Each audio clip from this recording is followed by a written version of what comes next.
We are Beer and Chill Podcast. Podcast where we review TV shows, games, movies, and whatever else takes our fancy. So what are you waiting for? If you're a cool kid like us, you're gonna listen to the Beer and Chill Podcast. You can get it anywhere from Spotify all the way to your grandmother's radio. My name is Jan. And I'm Craigie C. And we are Beer and Chill.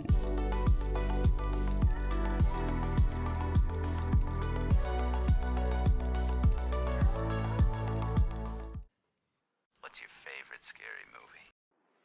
They mostly come at night. Mostly. For God's sake, what happened to our eyes? Your suffering will be legendary, even in hell. They're here. Welcome, victims, to the Horr-Gasm podcast. I'm Nick, and with me is our co-host, Ali. Hello! All right. Talking shop. Back at it. Well, we streamed for the first time together last night. We did. That was fun. It was good. Yep. I wish you were there playing with me. Still working out some snags. Yep. Okay, requested a refund from Steam. Gonna get it for my PlayStation. Yes. Right all the wrongs. Yes. Yep, we got this. And then if you want to do your own streaming, if you want to do that game, you can just stream through the PlayStation on our... Totally. Yeah. Twitch account. Yeah. No, it should be good. It'll be fun regardless. Oh, yeah. Yeah. We had fun. No, it was good. I Yeah. died, and we shot zombies. We did lots of zombie shoots. Yep. Yeah. Killed those deadies. Yep. What was it? Death Breath. Yes. Death Breath. It's like, oh, that's a good one. We love a rhyme. Oh, yes. Oh, fun. Yeah. Oh, gosh. Well, this week we watched American Psycho. Oh, right off the gate, we are Right. announced because We know. Listen. I'm not as intoxicated or angry as the last recording. So. oh, good. That's yeah. how it should be. Right? Yeah. So it was a good one. Mind It was fuck. good. It was a good mind fuck. It Yeah. was a good mind fuck. Yeah, just one of those things where it's like, you know, it's one of those movies where it's like, did it really happen? Very The Descent, you know, very that. Yes. Mm-hmm. Yeah. Because that's another movie that it's like, did any of that really happen? Then the sequel kind of like, it did. Yeah, Just it kinda- did. Just in case you're wondering. Yes. It did. Yeah. But I like those kind of movies where it's just like, you know, gives your brain a little bit of a mental workout to kind of, you know, keep everything straight, who's who, all that sort of stuff. I lost interest, not interest, but I lost who is who in this movie, though, And very quickly. And that's not strange because people think that different people have different names and, you know, it's just, you know, people are assuming different identities and there's different talking. And it's similar to The Lighthouse in how it's just monologue. Yes. But it's so entertaining that you ignore this movie for being just over 20 hour and a half. Oh yeah, hour and 40 minutes. It was slow. It was. It yes. went on a very slow pace. Yep. But it wasn't dull. Yep. Yeah.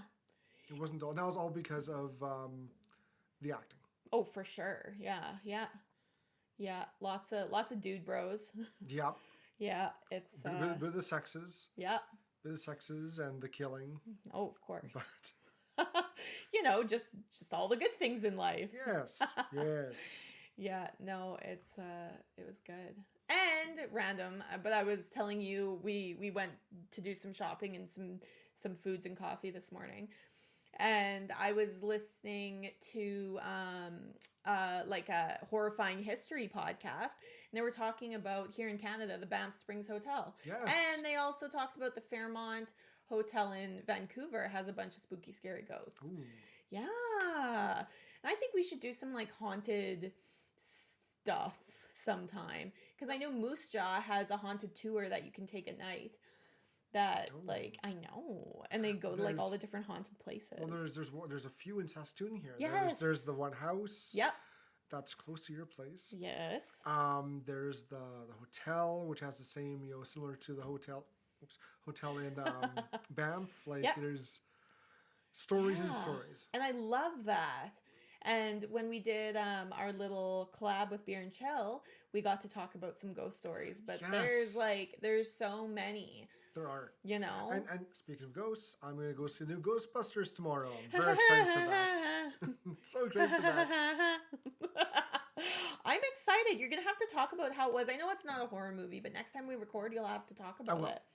Because I think it's going to be really good. Yes. Like, I just can't see myself being disappointed. I don't think I can't either. Right? Like, they brought back things from the originals, even the actors. They have the car. They have the weapons, the proton packs. Yep. Slimer's in it, I think. I thought he was. I'm sure, but he like is. an old man Slimer. Oh, maybe, I don't know. I haven't seen it yet. And I'm fingers crossed, toes crossed, everything crossed. I hope Rick Moranis has a cameo. I would die. You have to spoil that for me if he's in it. Like, you have to. Yes. I need a all capital letters text of Rick Moranis when you leave the theater. He has to. He has to. He's in the first two. Yeah. He is close friends with Dan Aykroyd. They're both Canadian. Yeah, Rick Moranis is Canadian, isn't he? Yeah, he sure is. Okay. And it's too bad. When his wife died, he basically retired. It's like, I gotta spend time with my family. That's gotta raise my kids. Done acting. My acting days are done. Yes. But now his children are grown up. They're older now. Yeah. It's like, why not? And he Rick, has such a following. He is such a great actor. Yeah. Like, he had hits. Yes. And hits. Mm-hmm. And hits under his belt. Like, besides Ghostbusters, he was in classically the... Honey, I Shrunk the Kids. Yes. Yep. Yeah, I'll say Jason Bob, but that's not him. Doug and Bob McKenzie from that. Yes. Honey, I Shrunk the Kids. Yep. Little Shop of Horrors. Yes. There's a few more. I'm pulling a blank now, sadly. But no, but I hope that he's in it. Like, I think because Bill Murray and Dan Aykroyd are confirmed to be in it, right? All perfect. Three. Yes. Yeah. Yes. And even because I saw them. Yeah, I saw them on the red carpet. I was watching the red carpet premiere the other night, and I'm like, I just love Bill Murray. He is just. He's Bill fucking Murray. Like, I will watch anything he's in, and he's just a weird, grumpy old man, and he leans into it. He is. I love that. It's really too bad though that after, I forget which movie it was, him and the late the guy played Egon. Yes, yeah, I know. They had a falling out, sadly, and I think because of that, Ghostbusters 3 was planned to be made in like the early 90s. Yep. Was just kept pushed Shelved, back, and they couldn't reconnect because he was directing. I can't remember which movie, but he was directing and Bill was the actor on it, and they just something was said, something was done, and they had a huge, terrible falling out. Well, and Bill Murray is kind of known for being hard to work with. Yes, like with Charlie's Angels, he was very like. Him and Lucy Liu had a rough time, I think. I think he was kind of being Bill Murray. Yep. And he's like, I'm an established actor. And like, I read that he was like late to set and stuff, and she thought it was so unprofessional. Yes. And she was mad. And she kind of gave it to him, and he gave back like, well, you can't act. Yep. Or something. Exactly. Along that line. You're and right. She's like, well, fuck you. Yeah. Yep. So. Yeah. But he's just. Bill Murray's a treasure. You're Bill fucking Murray. Exactly. Like, and it sucks that, not that like you get a pass, but people are like, oh, that's just Bill Murray. Yeah. And like, I would still walk up to him and shake his hand, honestly. Oh, yes. I would bow. I would be so excited. There'd be some bowing because. We're not worthy. Yes. No, like there's. He was up in the A list, and he's got immunity. Oh yeah. Him, Jack Nicholson. Yes. There's a few who they've been established. Yep. They are not going anywhere. No. If anyone says, "Oh, Bill Murray's coming," boom! Like they're gonna make a table for him. Yes, exactly. So. Oh, his cameo in Zombieland. Yes. 10 out of 10. Yep. One of my favorites. Oh, he's just great. What are you freaking out about? I forgot to put my phone on shut up mode. And I heard sounds. I'm like, don't you play, don't you do make sounds. Halfway through an episode. Wow. Yup. Oh, that's okay. Yeah, I put my phone in shut the fuck up mode. Atta girl. I need to. Yeah. Smart. I almost forgot to turn it off last night, or to turn it back on to talk the fuck mode. I don't know. Speak the fuck up mode. Speak the fuck up mode. Yes. But oh gosh, yeah.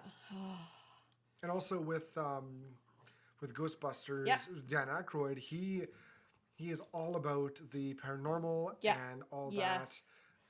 He hosted. He was kind of not host, but he was kind of like the main guy for a bit with Sci Factors, Chronicles of the Paranormal. Yeah. Which is a Canadian kind of version of Outer Limits.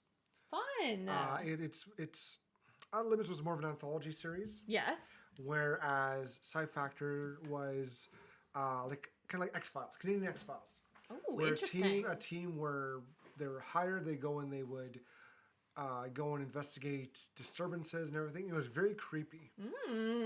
Like one of them was there's this house and there's this weird black, just like a shadow. Oh, just like an abnormality type thing. Yeah, just like an obelisk. Yeah, but it wasn't physical. Interesting. And when I watched as a kid, I'm like, this is creepy because they treat it real. They treat it as real as possible. Yes. And I'd love to get the series. Christmas, add that Christmas, to a wish list. Yes, Amazon. It's really good. It's a great Canadian show. I love it. Well, you're going to Ghostbusters this weekend. I'm probably going to House of Gucci. Which, it's about murder, so kind of scary. Well, hold on. There's this other movie coming out. It should be out now, and I'm forgetting what it's called now. But give me a sec here. I'll do a quick look up. Like a spooky scaries? Yes. Oh, like Last Night in Soho? That's exactly it. I don't have to look it up anymore. I have heard very mixed things about it. Like the first half of the movie is unreal. And then the last half is just drags. And it gets to be so convoluted. Yeah. So I was like, maybe, because it'll come out on a streaming service. And I'm like, I'll watch it then. But it sounds like the Mothman Prophecies. Right. Which was such a... It was built up as a good horror movie. I remember watching it. The first half was scary. Yes. Yeah. And then the second half just went away from the scary and became more, well, this is it's scary. Now we're going to explain it. And I'm like, no. Well, that's so the premise of the movie is this girl can basically go back in time as somebody else. Yeah. And she, does whatever she wants. She drinks, she parties, she does all this. And then the second half of the movie, it's actually her getting stuck there, and she basically just runs around for the last half of the movie. And it's just so unfulfilling. I don't know though. I haven't seen it, so I can't 100% guarantee. It looks but interesting. It does, but a sit on the couch on a Friday evening interesting, not a plan my weekend around it interesting. Yeah, more I'm gonna go to bed soon. I'll put this on. I'll watch the first half. On. Yeah, and then when the second half rolls around, I'm like, okay, I can get comfy and sleep. Yes, exactly. Yeah, no, but I'm going to House of Gucci. The two main stars are Lady Gaga and Adam Driver. Yes, you and your Daddy Driver. Oh, Daddy Driver. Fascination. And Jared Leto was in American Psycho. He's also plays Adam Driver's dad in this movie. Oh. So, there's a lot of prosthetics and stuff to make him look old. But, so it looks really good. And it's, the murder of Mauricio Gucci. So, it's scary. Spooky scares. Well, I don't know about spooks, but... Scars. Not murder scars. I said, pew, pew, pew, pew. Ah, ooh. It's my reenactment of somebody getting murdered. I think it's pretty close. What can I say? Pew, pew, pew, pew. Ooh, ah. I'm dead. I am dead. That's basically it. There's a few, I just have it now. I wouldn't mind seeing a horror war movie. Well, we're watching Overlord next week. Yes. but like set like more have like more of a real tone to it. Not zombies, but because that's what Right. it's, Yeah. it's Yeah. zombies, Of course. you know, Third Reich zombies. Yeah. Nazi zombies. Yes. But have actual like World War II, like even World War One. Go back a little farther. Go World War One with the trenches and no man's land. Even called there's a title, No Man's Land. Right. Where soldiers would go out, you know, and try and save their friend, or there's something out there killing them, or there's a force that's, you know, is going through the trenches and just, you know, have the American allies or the Axis storming. You know, we'll get the overall. We'll storm them, and we'll get them, and they're already dead. Why? What happened? And it's a massacre. Interesting. I would love to see something like that, something scary and mysterious. Yeah. Have them go to the command, like, what the hell's going on, and they're not sure. Right. Interesting. But, like, there's a few things that the horror has barely touched. Yeah. And yet, you know, we're in the era where we're tired of sequels and remakes. Oh my God, We need something original. Let's have a horror, you know, World War movie. Yep. Let's have a horror medieval movie, a horror fantasy. Yes. Ooh. I need more horror fantasies in my life. Yes, and those, you know, go the, you know, more of the dragons, but let's have something. Have a ghost. Have like not say zombies. Zombies is almost too overused. Even like a horror version of like The Witcher, like with all those fucking beasts and stuff. Yeah. Like, you know, watch them like maul a town, you know.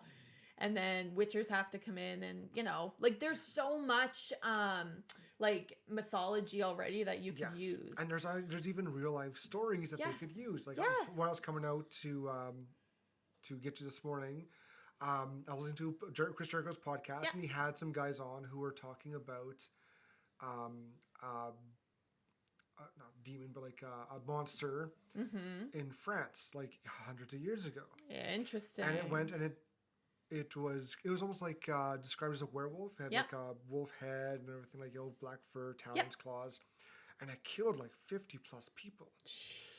And the first one was a woman. She was like a cow herder, and it attacked her.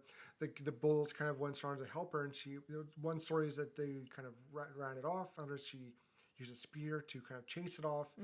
But the fact that it became such a big thing, that the people started to round up and go look for it, and the king of France at the time, interesting, he set out his own like elite guard to go and find it and kill it. And this thing wasn't dumb because, and I think there's more than one, because they were always in different areas. Interesting. He's never seen two at a time, but the distance difference. Yep. And the fact that more than, like, you know, 10 people saw this, like, it happened over a period of time. They would set out, you know, they would go looking and marching through the forest looking for it, and they would set traps. It would elude them. It would go around. Very, very interesting. I forget the name, but fun. Give me 2 seconds. This time I'll beat you to it. You won't beat me here. Fun. And it's of course it's in French. I'm gonna butcher the name. Oh, that's okay. Yeah, Terrifying Tale of the Beast of Gavaudan. Okay. As a giant, the Beast of Gavaudan is a real-life cryptid being described as a giant dog-like wolf. Terrorized the former province of Gavaudan in the Margaride Mountains of south-central France between 1764 and 1767. It attacked and killed hundreds of mostly women and children for sport, and nearly impossible to kill.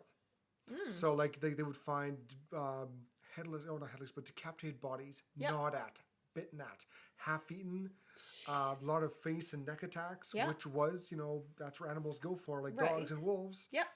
And they would try and kill it. It was hard to kill. They would shoot it at it. They would hit it. It would just run away. They would use swords and stuff. It would just run away. So very, very interesting. Huh. So let's give me a movie on that. Yeah. Back in the 1700s, where there was no cameras. I think there's cameras, but there was no modern technology. It was horses. It was farm folk. It was like that kind of stuff. Make a movie on that. Yes, something original. We need more original stuff. Yes. Because I agree with you. I'm so sick of remakes and there's so many sequels. There's so many great stories out there that just need to be explored. Yes. Yeah, totally agree. Totally agree. But this week, we watched a movie about a serial killer. Yeah, pretty much. Woo! Or was he? Plot twist. Yes. Yeah, so we watched American Psycho. So let's get into it. Yeah. Yeah. Is that a gram? New card. What do you think? Whoa, very nice. Look at that. Picked them up from the printers yesterday. Good coloring. That's bone. And the lettering is something called Cillian Rail. It's very cool, Bateman, but that's nothing. Look at this. That is really nice. Eggshell with Romalian type. What do you think? Nice. Jesus. That is really super. How'd a nitwit like you get so tasteful? I can't believe that Bryce prefers Van Patten's card to mine. But wait. You ain't seen nothing yet. Raised lettering. Pale nimbus. White. Impressive. Very nice. Let's see Paul Allen's card.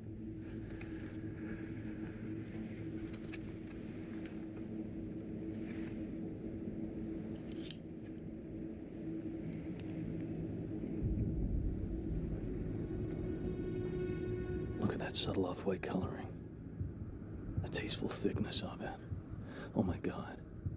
It even has a watermark.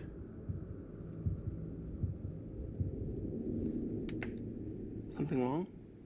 Patrick? You're sweating. All right, so this week we watched American Psycho. It's a 2000 movie written by Bret Easton Ellis, Mary Harron, and Guinevere Turner, and directed by Mary Harron. Nice. This is based on a book. Yes, you Yes, bet. it was.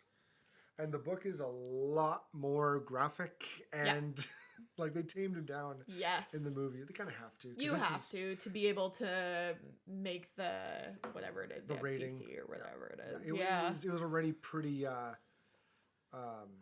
risque as It is. But like risque without showing too much. Like you don't see a lot of the murders. Like you don't actually see it. You see the aftermath.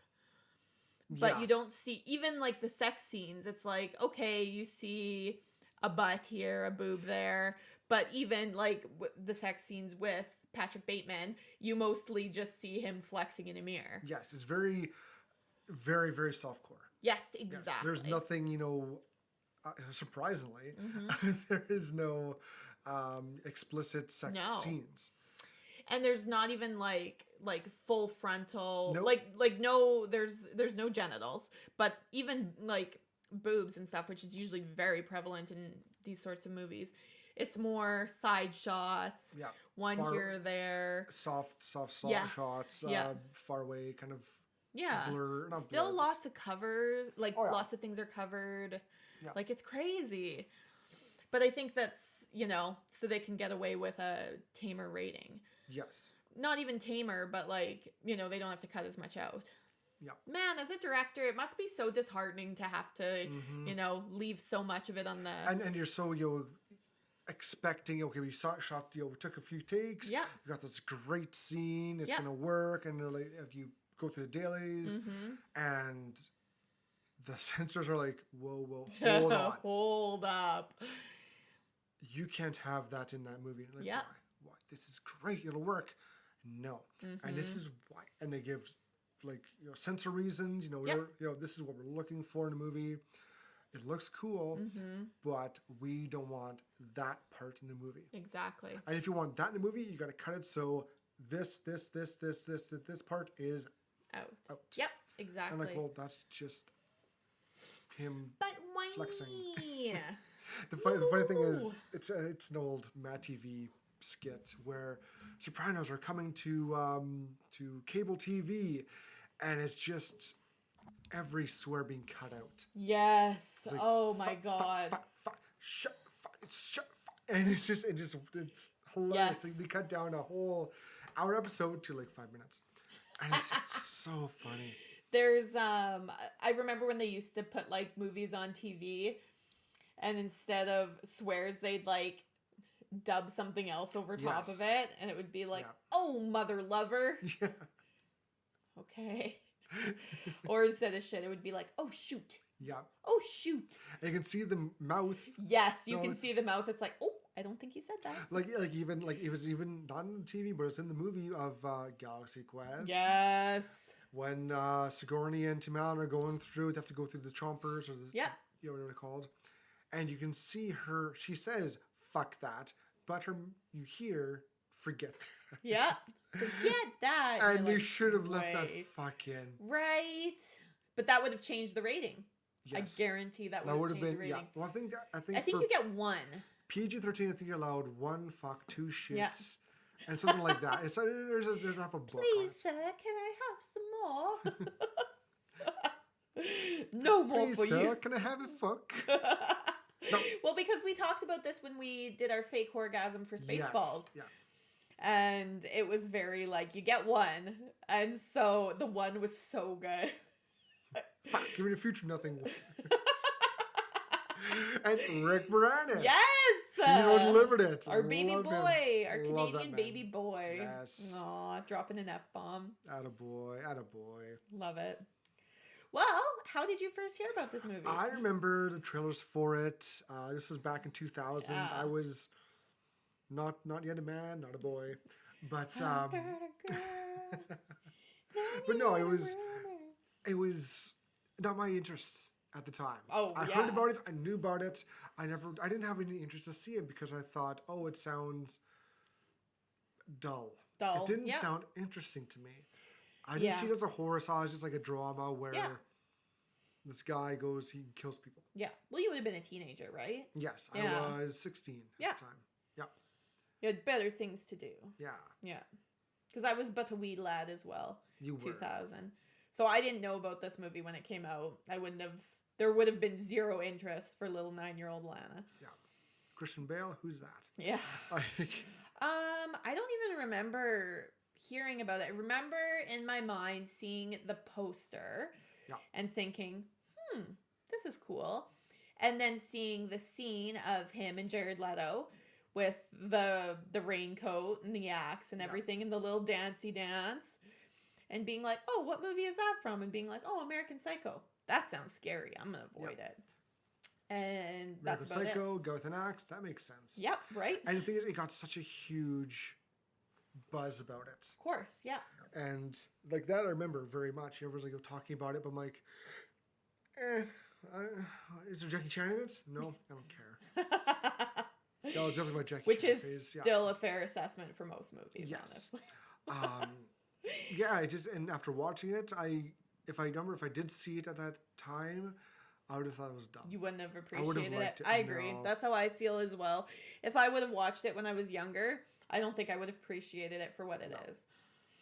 No, but I knew about it. I heard about it. Yeah, it was there. Yeah, it just didn't register on my radar. Yeah, it wasn't my go-to. That's okay. Yeah. Until now, and I watched, I'm like, it's not bad. Not bad. Again, more artistic-y, but yes. Again, based on a book. I didn't know that until trivia. Yep. So. Woo. Yeah, I think this is the last sort of artsy-fartsy one we're watching for a while. Then it's more... back into the nitty-gritty horror. Spoiler alert. I think we get into cult month pretty soon. Yeah, we do. Right away. Yeah, we have less... it's January's cult month. But we're getting into more... straight up scary spooky stuff. You know what? So I think I missed spooky scary. It's nice to have a little break from it, but we need to get back in there. Yeah, we need to get back into the spooky scaries. Yes. Yay. Woo. Yeah. So we kind of mentioned that Jared Leto and Christian Bale are in it. Should we go through the rest of the cast? Let's do the cast. And some people here didn't realize we were in this movie. Mm-hmm. So we got the lovely Christian Bale as Patrick Bateman. Mm-hmm. William Dafoe, our boy. Yes. As Detective Donald Kimball. Yeah. He's in it just for 3 scenes. But the 3 scenes he's in it, so good. Yeah. Great. Jared Leto as Paul Allen, which I didn't realize until you told me after. I'm like, where was he? Where's he in the movie? Oh, he was Paul. I was like, he was Paul Allen. Didn't recognize him. Oh. Josh Lucas as Craig McDermott. Samantha Mathis as Courtney Rawlinson. Matt Ross as Louis Carruthers. Yep. Carruthers. Brothers. Bill Sage as David Van Patten. Chloe Sevigny Yep. as Jean. She's good. Yes. I like her. She's a good She's actress. very She does a good. lot of horror. Yeah. Kara Seymour as Christy. Justin Theroux. Yep. Theroux? Yeah, Justin Theroux, yeah. Yep, as Timothy Bryce. Genevieve Turner as Elizabeth. And this Reese Witherspoon as Evelyn Williams. Yes. And also Krista Sutton as Sabrina. Sure. Yeah. Yeah, and just a little random fact, the guy who plays Harold Carnes, like the lawyer, his real name is Stephen Bogart. Oh, yes. He plays Beth's dad in It. Oh, shut up. Is that her name is Beth? What the fuck is her name in It? I think it was Beth. Was it? Something so. like that. Yeah. Anyways, the girl in It. Oh, cool. He plays her dad, because when we were watching, I was like, why is he so familiar? Like, his face is so familiar. And, like, in a horror movie way. You know, like, sometimes, like, I'm, like, in a scary way. Like, I remember it. And I was like, oh, that's why. That's why. No, it was... And I've just watched It and It Part 2 again. And he's in both of them. Nice. And I was like, oh, there it is. That's why. It's funny, a little bit of It talk here. People online keep thinking there's going to be another sequel. And I'm like, where? How? How? Or they think it'll be a prequel. But how would that work? That'd be... I'm not... It would have to be all new characters. Oh, 100%. Whatever. And they would all die. Because yeah, it would survive. right. Or would it be like a Pennywise origin? Because I've heard something rumblings of that. I've heard something like that. I don't think it would work. No. Like, we already got that in the It movies. Like, he crash landed and he just, like, the murderers. Yeah. I don't know. People are silly that way. It's just, like, when you like a show so much, you just want more of it. Like, I get it. But also, you don't want to beat a dead horse at the same time. And that's what I mean? It would beat a dead horse, yes, sadly. I think it's good. I think we did good, boys. Unless Stephen King brings out a prequel, I don't want to see anything without his his hands all over that. I agree. All over it, yeah. I agree 100%. Yeah. But back to American Psycho. I love how they, in this movie, they really... It's in the 80s, but they really kind of set up the... kind of their guppies. Yes. Like, you know, very, very kind of Wolf of Wall Street feel. But these guys are just dummies. Assholes. Yeah, assholes. Yeah, they're users, racist. Yeah. Yes. Just think that they're the elite and acting that way. Yeah. Like they're, you know, all that they worry about is their business cards, whose business card looks better, where they're going for supper. Yeah, they want their women dumb, not smart. Yeah. And yeah, it's... And that's the part of this movie where, like, when people are like, oh, I like American Psycho, like, I just really identify with, like, Patrick Bateman. It's like, okay, red flag. Yes. First off. But it's just, like, you don't understand. Like, you know, he's got inner demons. Red flag. Yeah. No. No. But, because I've had people say that to me before, and I'm like... Now, if you want to be the kind of charismatic, you know... Because he has this kind of nice... Oh, for sure. You know, fake side. Like, he knows how to act. Yes. And attract the women. Right. Now, if you're being sincere in doing that, cool. Then, yeah, I want to be like that. But not being fake and shitty like that. Exactly. That's not good. Yeah, I agree 100%. I don't like that. That's not good. But yeah, but people need to be... Guys need to have that charisma. They have the confidence. Right. But don't overdo it. Like the one scene where he's at his crosswalk with the lady. Yep. And he throws the charm on. He's like, hello. All he says is hello. Yeah. And you can tell she's kind of put off, but at the same time she's intrigued because he's very confident. He's got a very... So he's wearing a suit. Yes. And like his, you know, he's got his hair slicked back. Like, you know, you've got a way about you. And yeah, I agree. I get that. I just, I don't know. It's just, it's such an interesting movie to me. And there's so much like yuck in it that like he's just, you know, it's literally like, oh, his outside, like he takes so much care of his outside. Yes. Just to hide what's inside. Yeah. And he talks about it where it's like, I hate everything, you know? And it's all just a facade to hide the ugliness underneath. It really is. Yes. Like beginning of the movie, he's explaining just to the audience his skincare. Yeah, his skincare routine. His routine, like he has morning routine, like he does, you know, he puts on an ice mask while he does his crunches. I do 1,000 now. Yeah. Like he's always trying to prove to everyone of who he is. That he's better. Yes. Yeah. And that's the, like, you know, narcissistic personality disorder. And it's like, it's he's huge. like the, like, main case of it, really. If you looked it up in the dictionary, that would be Patrick Bateman. Yes. Yeah, that's reinforced during sex scene. Yes. Like there's three scenes. He finds a hooker and then calls another escort over. Yeah. And during the sex scene, he's in. Like, he could care less about the women. Yeah, doesn't care. He's all about looking at himself and how he looks while he's having sex with them. Yes. He's flexing. He's making faces. Yeah. And he's telling the girls, "Look at the camera. Look at that screen." Yes. You know. He's always also trying to talk about how things he knows about. He's all about music, which I think is a very interesting character. Like personality trait. Yes. He wants to make himself. He explains himself later in the movie, but he wants to sound smart. He wants to be popular with the in crowd. Yes. And he knows his music, so he uses that to talk about, make himself feel powerful. Powerful, smart. Yes. Wanted, all that kind of stuff. Not even wanted. I don't think he wants to feel wanted, but he wants to feel better. Yes. Yeah. Status. He wants to reinforce his status as being at the top, being elite. Right. And like in the part where he's showing off the cards, their business cards.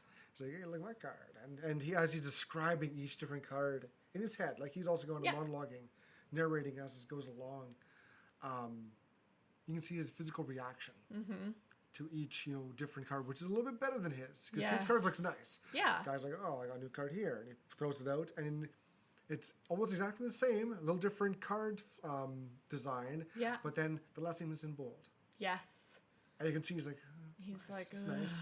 And they're all, you know, trying to, you know, like you told me, trying to one up each other, you know, pissing contests. Like, exactly. Look at my unit. It is a little bit bigger than yours. And it's, you know, they talk about it, like when he talks about one of the business cards, he's like, you know, it's the perfect thickness. Like it's literally like they're trying to talk basically about their dicks, right? Yeah. Dick measuring. Because men. Yes. It's all about comparing and having the best, and it's crazy. It's yes. Yeah. And it's funny. It's purely a North America thing. Oh, it is. Yeah. Whereas for sure. other cultures, like India, for example, they could care less. They could line up and whip out, have a piss, and like they could care less. But for some reason, North America, you know, if you feel inadequate with your status, and like, well, this guy's have a small penis. You go buy a big truck, or yes, the big, or a big house, or live beyond your means to try to compensate for that. Yeah, and it's a status thing. And it's also there's what's the word I'm trying to think of when you're not feeling good enough. There's a certain term I'm pulling a blank on it right now, but. Yeah, it's too bad. Well, I mean, it is what it is. And I'm sure, like, everybody has done it at some point, you know? Like, I get tattoos because I'm not happy with my body, so I compensate by putting art on my body, and then I like my body more. Oh. You know? There's just, like, different things about that. So I don't think, like, it's not always wrong, but as long as you don't do it destructively, you know, like, go into debt doing it, it's like, okay, fair. That's tough to do. Yeah. Tell me when you figure out the formula for that. And I want more tattoos. Oh, gosh. Yeah, me looking down at all my tattoos. And you're thinking, oh, I want more. Yep. What's my next tattoo going to be? Can I afford it? Sure, I can. Sure. I don't need food for a week. Yeah. I can just lick my wounds. There we go. Water and ice. Num. That's free. Oh, so the water bill comes in and you're like, well, fuck. Yeah. Oh, so should we get into the plot? Yes, we should. Okay. Let's do it. So in 1987, which is, I love how it's set in the 80s. I thought it was in the 90s at first, but nope, it's 80s, which I love. The life of wealthy New York investment banker Patrick Bateman revolves around dining at trendy restaurants while keeping up appearances for his fiancée Evelyn and his circle of wealthy and shallow associates, most of whom he hates. Yes, they're very, very shallow, which is, I didn't think of that word until now. Yep. And it's a big thing about reserving tables at the wealthy, the fancy restaurants. Yes. Or clubs. Yes, I love that. I love that about these guys. Not because of their personality, but how it shows how, again, shallow, how like big that's what they care about. Yes, that's their biggest, interest and concern. Did you get that? I want to book for 2 or book for 4 at this time, 8:30. Yep, perfect. Also, who eats supper at 9 p.m.? Yeah. When he books a table for 9 p.m., I'm like, I'm in bed. Yes, it's too late. Maybe like, snacks. 9? But not like, and like, again, the movie starts off and they've got the maitre d's explaining the dishes for each for the customers, and they're like fancy dishes. I'm like, oh my. Yeah. Oh dear. Okay. Bateman describes the material accoutrements, whatever, of his lifestyle, including his morning exercise, beautification routine, designer wardrobe, and expensive furniture. He also discusses his music collection by mimicking phrases he's seen in music reviews. Beneath his social veneer, he is suffering and wishes to inflict his suffering on others. Yes. Yeah. At a business meeting, Bateman and his associates flaunt their business cards in a display of superficial vanity. Yes. Enraged by the superiority of his co-worker, Paul Allen's card, Bateman murders a homeless man and his dog. Yes. Which, again, you don't see anything. He, goes in to, just kind of, leans over the homeless guy and stabs him. Yeah. Yeah. And then there's a pan out, and the dog is behind a dumpster, and it just kind of kicks it, and it goes, ow, ow, ow. He does more than a kick. He does a stomp. Yeah. Poor doggo. A bit of a stomp. Poor doggo. At a Christmas party, Bateman makes plans to have dinner with Alan, who mistakes Bateman for another co-worker. Mr. Halverson. Yes. Bateman resents Alan for his more affluent lifestyle and his ability to obtain reservations for Dossier, a highly exclusive restaurant that Bateman is unable to get into. Which he tries, and they laugh at him. Tries so hard. Which is funny. Yeah. Oh, that's it. It's Yeah, he calls Dorsey and then he's like, "Yeah, I'll get a 8 p.m. reservation," and the maitre d' just laughs at him. You just hear laughter. And it's like, oof, okay. Bateman manipulates Alan into getting drunk and lures him back to his apartment while playing hip to be square. And I will get into the music of this movie because it is fucking phenomenal. So good. Bateman lectures Alan about the artistic merit of the song before proceeding to murder him with a mere polished axe. Yes. After disposing of the body, Bateman breaks into Alan's apartment where he leaves a phony message on Alan's answering machines saying that Alan has gone on a business trip to London. Bateman is later interviewed about the disappearance by private investigator Donald Kimball. And this is weird. Also, it shows how, is this happening or is this in his head? Exactly. But when he's dragging the body out with a bloody stain on the floor and the guy at the front reception. Like the security guard kind of guy. He's like, hey. Yeah. And even he's throwing the body into a taxi. This is exactly it. Does this actually happen? People show up and they don't even ask what's in the bag. What are you doing? Just, hey, we're doing later tonight. Okay.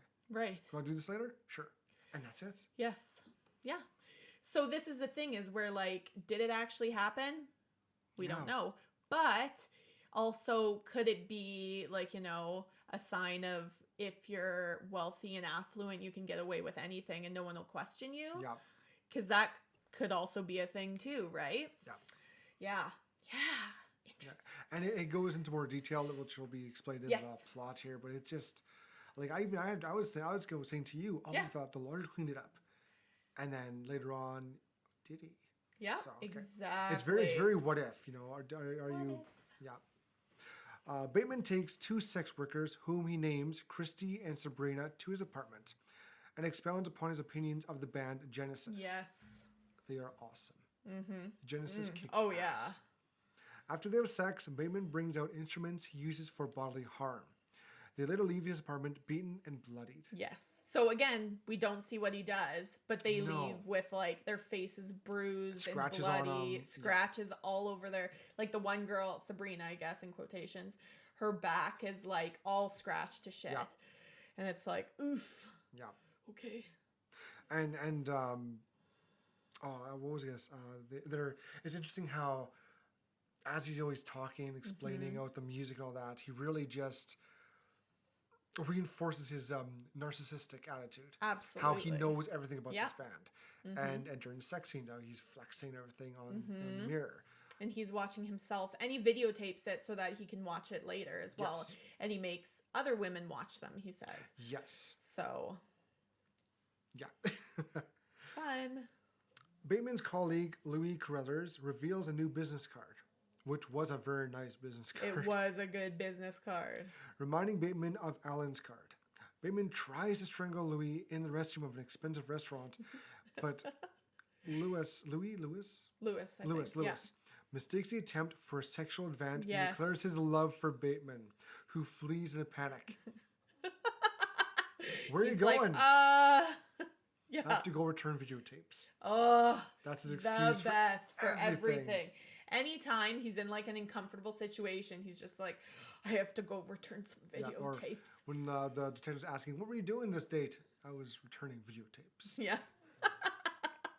Or when he's fighting with his fiance and she's like, where are you going? And he's like, I just have to leave. She's like, leave where? Where? To return some videotapes. So funny. And they're like, okay, Yeah. that's fair. After murdering a model, Bateman invites his secretary, Jean, to dinner, suggesting that she meet him at his apartment for drinks. When Jean arrives, unbeknownst to her, Bateman holds a nailed gun to the back of her head while they chat. When he receives a message from Evelyn on his answering machine, his fiance, he asks Jean to leave, which is interesting. Yeah. I think because he kind of got caught in the lie. Yes. He's trying to be this, suave, big fancy guy, and she kind of, catches herself, like, well, I go after the wrong guys. Guys are involved and all this. Maybe I shouldn't be here. I don't want to ruin anything. Exactly. Yeah. And he's also very, not condescending, but as I said before, during the sex scenes, he's very commanding. Yes. He's very dominant. Yeah. He tells him, this is your name. Your name is Christy. Your name is, Sabrina. Your name is, yeah. And he uses the name, my name is John Paul. Yeah. Or Jean Paul. And when the first sex worker's in the tub, he's like, wash your vagina. And she starts, no, on all fours. So, get on your knees and yes. Which is like a thing. It's definitely his. It's an S&M thing. Like it's just, it makes him feel powerful and in control. Right. And that's his kink. Absolutely. 100% that's his kink. Yep. He has to be in control. Yeah. And the thing is also, she doesn't just leave. He asks her to leave. He tells her, "You're in danger. I might hurt. I don't want to. You might get hurt. Not saying I don't want to hurt you, but I might hurt you. I could lose control. Yeah. Leave." And she leaves. Exactly. Yeah. She gets away. Yeah. So it's a little bit of breaking of his psyche. Yes. And kind of you're realizing that what he's doing is wrong.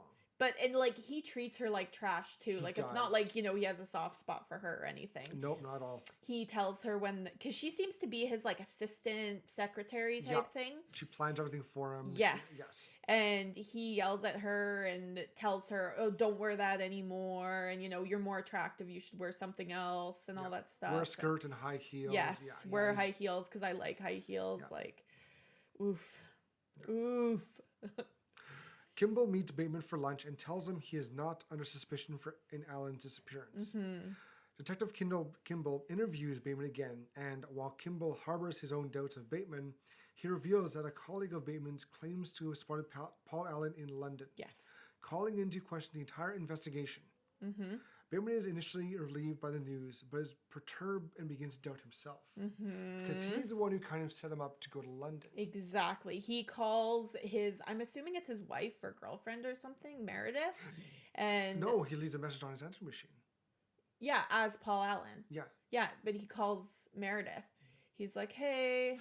Oh, I thought he just sets his answering machine maybe to that. I'm not sure. I can't come on the regardless, phone. I can't come on the phone going to London, blah, blah, blah, blah, blah. Yeah, so he tries to cover his tracks. Yes, and that's kind of smart, actually. Yeah. He takes the keys, goes to his place, makes it look like he packed and left, and left a voicemail on his answer machine saying, hey, if you can't get hold of me, I'm in London for a few days on business. Yeah. So-and-so, if you get this message, cancel my plans. Totally. Yeah. Like he's planning ahead. I'm like, that's smart. And this is like, I haven't read the trivia or anything or read about the movie in a while, but him and William Dafoe meet 3 times. And one time he's very suspicious of him. One time he doesn't think he did it. And the other time he's like on the fence. Yes. And you can really tell when you watch it back and you're like, huh.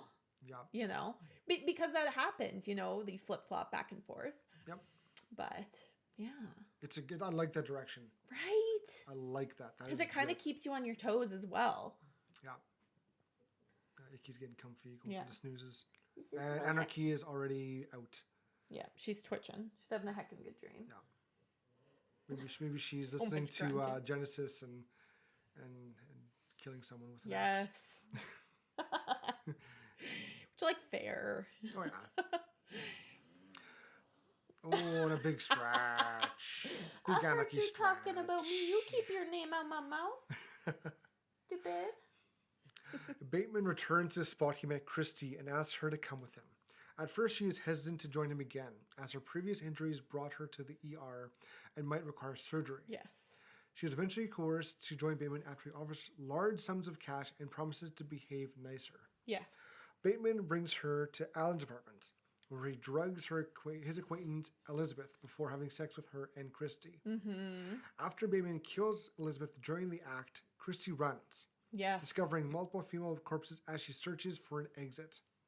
A naked Bateman chases her and drops a chainsaw on her as she flees down a staircase, killing her. Yes, and this is another iconic scene from this that when people hear American Psycho, they think about the chainsaw scene. Yes. Mm-hmm. Which I'm sure he got that because we see before he's watching the Texas Chainsaw Massacre. Exactly. Bit of foreshadowing. While doing sit-ups. Yep. Interesting. Yes. Bateman breaks off his engagement with Evelyn in a very interesting way. Well, they don't even really like each other. It's just like a convenience thing, you know. Their parents just wanted them to be together because it's, you know, they're both pretty, basically. You hardly see them, you know, interact, even have sex. Yeah. He is cheating on her with his friend's girlfriend. Yeah, Courtney. And he believes that she's cheating on him with that girlfriend. With Justin Theroux. Yes, yeah. it's a convoluted mess. Totally. But you know, whatever. That night, he uses an ATM. He sees a cat, and the ATM displays the text, "Feed me a stray cat." Yes. When he prepares to shoot the cat, a woman confronts him, so he shoots her. Mm-hmm. The cat gets away. Yes. A police chase ensues, but Bateman shoots and kills the cops and blows up a police car. He's shooting like security guards and everything. Like he's just shooting everybody. And like he's shooting the car and it blows up. Yes. And he looks at the gun like, did that really happen? Yes. Yep. So what's going on here? Exactly. Fleeing to his office, Bateman enters the wrong building, where he is greeted as Mr. Smith before murdering a security guard and a janitor. In an office he believes is his, a police helicopter shined a light on Bateman. He hides and calls his lawyer, Harold Carnes, and frantically leaves a confession, stating he has killed between 20 and 40 people. Yes. Yep. And the descriptions he's giving didn't happen. Mm-hmm. They happened in the book, but not what we've seen in the film. Right. The following morning, Bateman visits Alan's apartment to clean up Alan's remains, but it is vacant and for sale. Mm-hmm. He pretends to be a potential buyer, but the realtor tricks Bateman into revealing that he is not there to buy the apartment. No, she says, "Oh, did you see this in the Times?" And he's like, Yeah, of course, the Times. And she's like, this wasn't in the Times. You need to leave. Yeah. She then cryptically tells him that the apartment does not belong to Paul Allen before ordering him to leave. See, I thought that the lawyer cleaned everything up and, because... Listed it, yeah. Yeah. But, no, I don't think he did. Nope. Bateman is just in a huge delusion. As I'm slowly starting to figure out. Yep. Detective Kimball meets with Bateman for a third time. Although Bateman is terrified he will be found out, Kimball assures him that several witnesses saw Alan in London. And Kimball tells Bateman that Alan probably just skipped town on vacation for a few weeks. Yeah. While Bateman goes to meet with his colleagues for lunch, a horrified Jean finds detailed drawings of murder and mutilation in Bateman's office journal. Yes. He's very, very graphic. Yes. Drawings. Yeah. Bateman sees Carnes at the restaurant and mentions the phone message he left the prior evening. Carnes mistakes Bateman for another colleague and laughs off the phone confession as a joke. Yeah, he's like, oh, you thought Patrick Bateman could do that? He's a pussy. He would never. And he's like, listen. Bateman desperately clarifies who he is Yes. and again confesses the murders. But Carnes rebukes it as impossible as he recently had dinner with Alan in London. Yes. A confused and exhausted Bateman returns to his friends where they briefly muse on whether Ronald Reagan is a harmless old man or a hidden psychopath. Yes. Before discussing their dinner reservations yet again. Left with the possibility that his crimes will never be discovered or that they are all imaginary, Bateman's voiceover narration reveals his realization that he will escape the punishment he secretly desires, and that there has been no catharsis. Yep. This confession has meant nothing. The end. Woo! Woof is Heavy. right. Like heavy. It is just there's mind fucks. Yep. And then there's this, which is also like this is in Lorraine or in the ballpark of Fight Club. The lighthouse we saw. Yeah. Like you're not sure what happens. Yeah. What and we only get one perspective. Yes. So we don't know. What is reality here? Obviously, his character Bateman is just he's a psychopath. Yes. And the book that Jean finds and reads through proves it. But did anything happen? Did he kill those people? Did he kill the prostitutes? Has he been with prostitutes? Yeah. It's just all one big fancy in his messed up head. We see him taking drugs. Yeah. Like, not drugs, but like prescriptions. Yeah. For his problems. Yeah. So. So wow. who knows? And this brings me back to the movie I told you about, Voices, with Ryan Reynolds, where he's a very problem, like he's very, he has big issues. And he's supposed to take his medication to work with it, to help it out, but he doesn't. And his dog talks to him, who's his best buddy. His cat talks to him, who's very, not threatening, but confrontational. Yeah. And there's a girl at work he likes. He ends up killing her. There's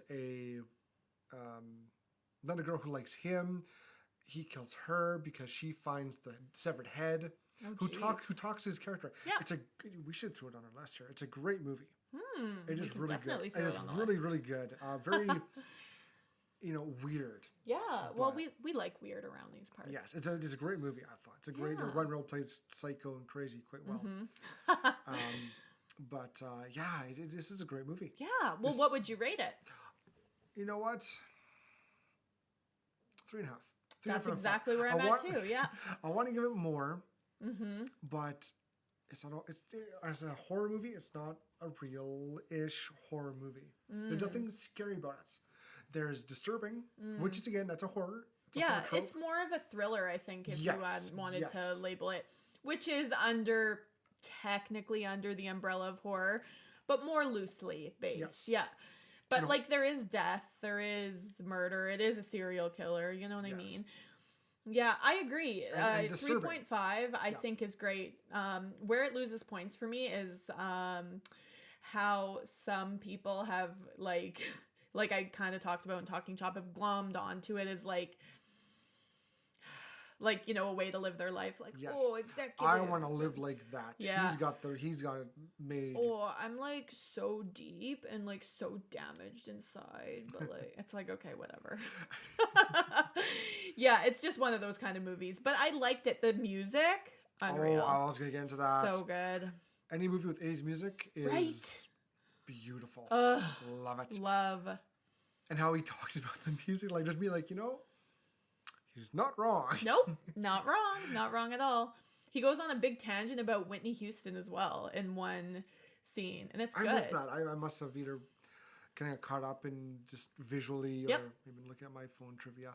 But no, it's good. That's his thing, is he loves to talk about music. Yes. Trivia or music. Well, I guess it is music trivia. Yeah. It totally and is. It's interesting, you know, just such a contrast to what he's doing usually, because when he does it is right before he's going to like murder somebody, really. Yes. So. And also how he wants, you know, it always be about him. Yeah. You know, ask me what I do. He's telling the women, ask me what I do. Yeah. Ask me a question. Yeah. Do you at the club? Yeah. He's asking, ask me a question. Well, what do you do? He's like, well, I'm into murder and execution. Murder and execution. It's like, mergers and acquisitions. Sounds. Isn't that boring? Yeah. I'm thinking, okay. But this is the thing where he constantly drops hints because he wants to be caught. Yes, he wants to be questioned. He wants to be exciting.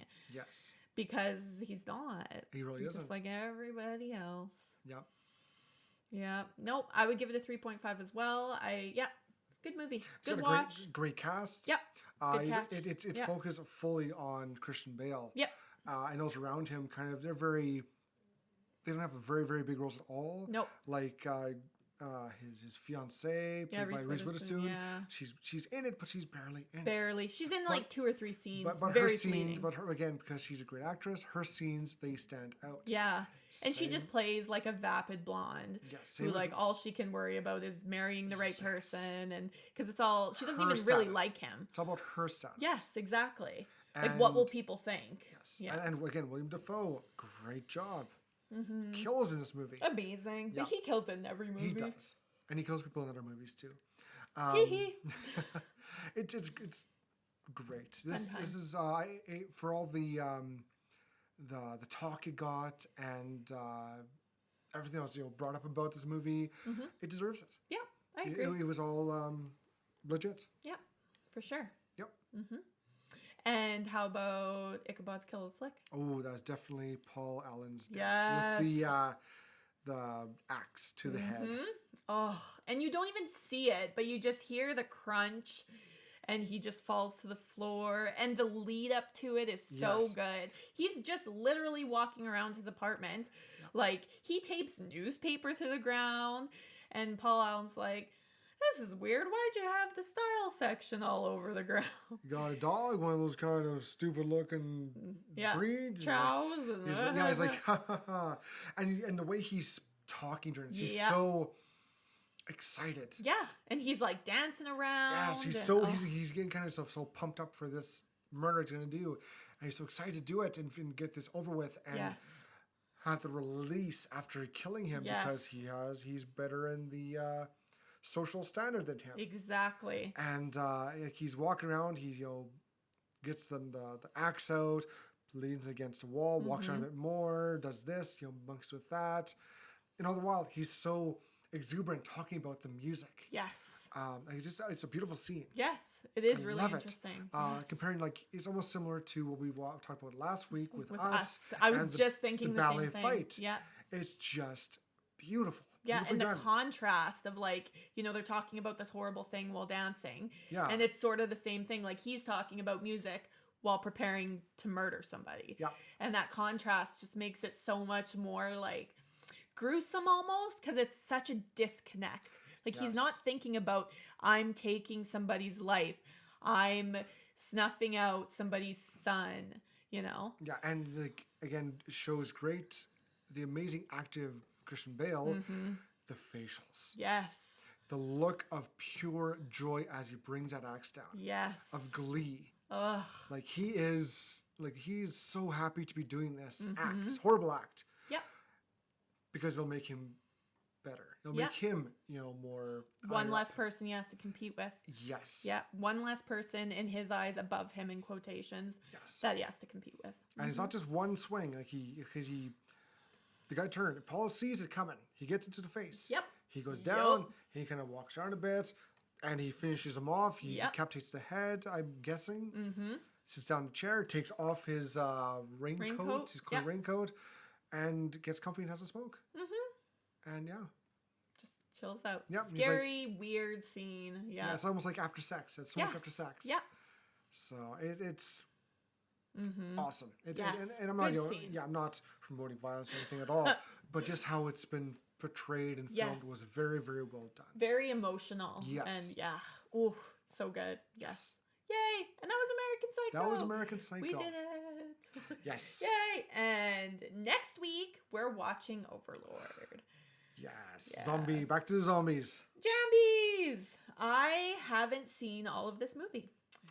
I've only seen clips, I believe. Perfect. Oh, both of us haven't seen it. We haven't done that in a while. Nope, that's a new one. It's since Psycho Gorman.